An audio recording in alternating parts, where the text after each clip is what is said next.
Happy Monday and welcome to this week's episode of your Monday Mortgage Minute.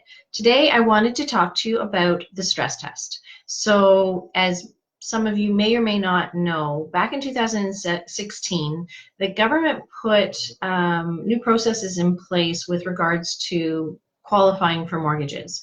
At the time that the stress test was introduced, it was actually only applicable to high ratio mortgages, so mortgages that were less than 20% equity in the home. So if you were what we would call a high ratio mortgage, so more than 80% financed on the value of the home. The idea being that we had gone through several years of increasing housing prices and housing values and decreasing interest rates. So the government was getting very concerned with the amount of debt the average Canadian was carrying, especially when it came to mortgage debt.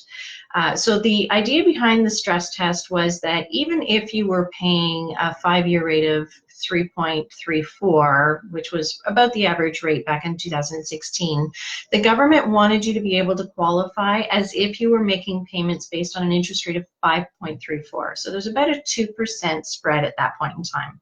Now, come January of 2018, the government basically rolled out the stress test to all mortgages. So it didn't matter if you were 95% financed or 65% financed, all mortgages had to be stress tested. Now, with the change in the rules, not the rules, but the change last week, the government actually, for the first time since 2016, lowered the benchmark rate down to 5.19 from 5.34. So it's made it a little bit easier to qualify, still well above the 2% range that they had initially planned on when they put it out.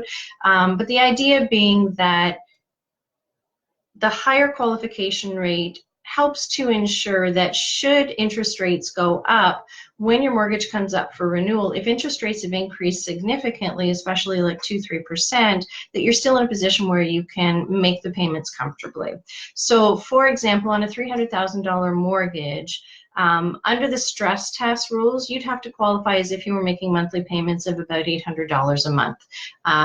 Whereas on a typical 5-year rate right now, let's say 2.84, your actual payment is just under $1,400. So you're qualifying as if you were paying an extra $400 a month.